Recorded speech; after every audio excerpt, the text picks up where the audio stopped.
그리고 문종은 아마 그 세종대왕의 체질을 거의 그대로 물려받은 분이다라고 저는 생각하는데 굉장히 문약하고 병약하고 요절했고 뭐 이런 식으로 표현을 너무 많이 하시더라고요. 저희가 지난 시간에 세종대왕 질병을 정말 상세하게 봤었는데 이번에는 문종이 앓았던 질병에 대해서 한의사로서 한번 살펴보도록 할 거예요.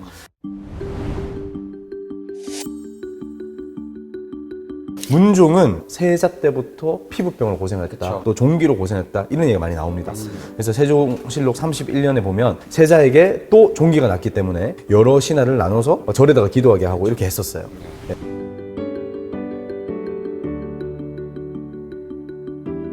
어떻게든 살리기 위해서 성리학의 나라였지만 기도까지 한 거죠. 그런데 이제 문종의 모친이자 세종의 아내였던 소헌 왕후가 세상을 떠나고 문종이 엄마가 돌아가셨으니까 상 지낸다고 얼마나 또 열심히 또 했습니까? 밥도 제대로 못 먹고 이러다 보니까 종기가 굉장히 악화됐습니다. 이때 거의 뭐 죽을 뻔했다고 알려져 있어요. 그런데 다행히 이제 낫게 된 거죠. 근데 이렇게 나아서 그냥 끝 이렇게 하면 참 행복했을 건데 또 재발합니다. 그러다가 재위 2년 3개월에 종기가 큰 종기가 재발해서 결국 사망에 이른다 이런 비극이 있었는데 그래서 이 문종이 앓았던 종기에 대해서 지금부터 한번 디테일하게 살펴봐야 되겠거든요. 뭐 시중에 출간된 책이라든지 아니면은 여러 가지 그 유튜브에 올라와 있던 역사학자들의 강의 같은 거 가보면 이런 말이 나와요. 문종이 약했다. 고작 종기에 죽었다. 또 책을 보면 또 이런 말이 나옵니다. 종기를 등한시했다. 그러니까 별거 아닌 질환인데 왜 사망까지 했지? 그러니까 약했을 것이다. 허망하게 급사했다. 뭐 이런 서술들이 굉장히 많이 있는데 이거는 완전히 이제 해석을 잘못하고 오류다라고 말씀드리고 싶어요. 한의학을 사실 전혀 모르고 그리고 동의보감에서 나와 있는 서술된 구조도 모르고 그러다 보니까 해석을 너무 잘못했다라고 보시면 될 것 같아요. 이 부분은 저희가 반드시 좀 바로 잡아야 될 것 같은데 문종의 목숨을 앗아간 이 종기라고 알려지는 이 질병은 실제로도 현대의학적으로도 실제로 위험한 질병이 맞았다. 이걸 먼저 말씀을 드리고 싶습니다. 그래서 이 문종이 앓았던 종기에 대해서 지금부터 한번 알아보도록 할게요.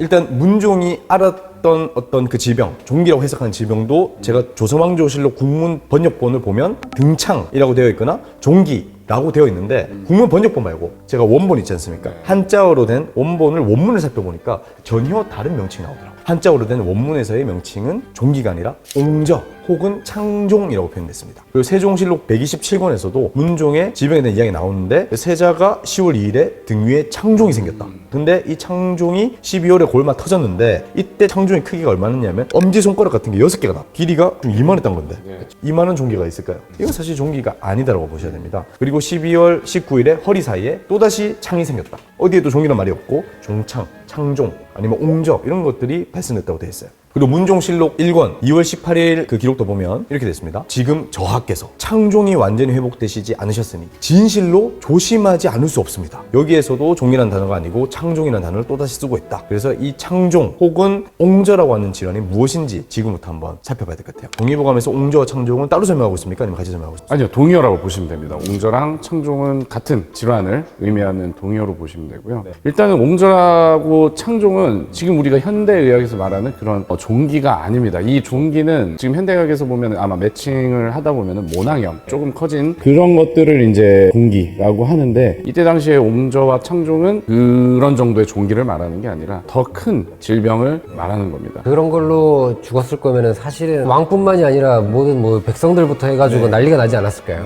그래서 현대의학의 종기 정도를 우리가 옛날 어이들이 치료하지 못했던 것은 아니다. 이렇게 말씀을 드리고 싶고 그래서 일단은 종기에 대해서 정리를 해봐야 될까요? 현대의학에서만 종기는 모낭에서 발생되는 감염이잖아요. 이 감염이 생기는 이유가 모낭에 세균이 감염이 되는 거고 그러면 고름이 조금 노란색이 잡히면서 모낭염이 되는 건데 이 모낭염이 조금 커지면 이때 이제 우리가 종기라고 하는 거죠. 그리고 한의학에서 그 종기에 대한 모낭염은 사실 용어가 달라요. 사좌라고 돼 있죠. 뭐 작은 결절이 있는데 그 크기가 콩알만 하고 색이 붉고 그 안에 고름과 피로 차 있다 이렇게 나와 있거든요. 그래서 현대의학 피부과학에서 말하는 종기는 옛날에는 옹저나 창종이 아니고 사좌라고 표현이 되었었다. 이렇게 생각하시면 될 것 같고요. 그러니까 이 옹저라는 게 그런 종기 정도의 수준이 아니라 현대의학에서도 아주 위험하게 보고 있는 봉화지겸, 연조지겸 여기에 해당한다고 보시면 되겠습니다. 이런 경우는 사실은 뭐 현대의학적인 관점에서 보더라도 좀 위험하다고 보지 않습니까? 그렇죠. 위험한 상태고 이것도 아주 제때 치료를 받는 것도 중요하고 또 항생제나 요새는 뭐 배농술 이런 걸로 합병증 없이 치료가 되는데 요즘에도 이게 치료 시기를 놓치면은 심한 경우에는 해당 부위를 절단해야 되는 경우도 많고 전신 폐혈증으로 가게 되면 사망에 이르는 경우도 경우도 굉장히 많습니다. 그래서 사실 초기 치료가 굉장히 중요하다고 보는 게 봉화지겸,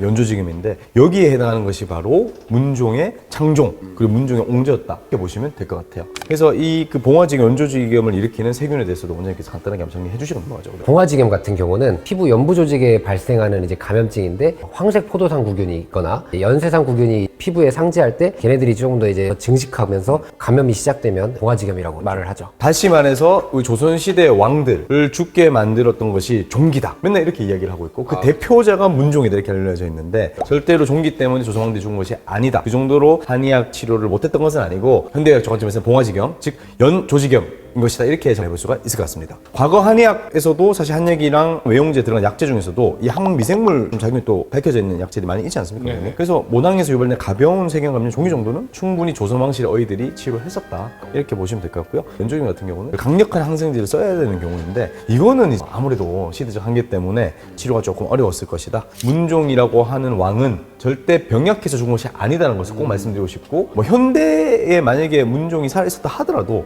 치료 시기를 놓치면 죽었을 거예요. 그래서 이 영상들을 좀 많이 공유를 해 주셔가지고 역사학자분들이 문종의 옹저와 창종을 종기로 돌아가셨다. 너무 병약했다, 문약했다 이런 이야기들을 하는 오류들은 좀 바로잡았으면 좋겠다 이렇게 말씀을 드리고 싶고요. 그리고 문종을 병약했던 왕이다 라고 보는 이 관점도 수정을 해야 된다. 그게 아니고 문종이 앓았던 봉화지겸이라는 질병 자체가 굉장히 위험하고 위급했던 질환이다 이렇게 말씀드리고 싶어요. 아무리 튼튼한 뭐 현대인이라 하더라도 봉화지겸에 잘못 걸린 상태에서 치료를 받지 못하게 된다면 충분히 생명의 위험에 처해질 수가 있고 손이나 팔을 이렇게 절단해야 될 상황도 발생할 수가 있으니까 만약에 피부에 약간 이렇게 염증이 좀 많이 붓는다 하실 때는 별거 아니다 라고 생각하지 마시고 또 병원에 또 가셔가지고 검사도 받아보시고 항생제 치료도 받으시고 이렇게 하셔야 된다 이렇게 말씀드리고 싶어요. 봉화지겸에 약간만 설명을 더 하면 약간 이제 전신 반응이 좀 나타나기 때문에 그렇죠. 피부 반응 플러스 오한, 발열, 구토 증세 막 이런 느낌들이 좀 있으시다라고 한다면 좀 예방 차원에서라도 피부과를 가시는 게 외과를 가보시는 게 낫지 않을까 싶습니다.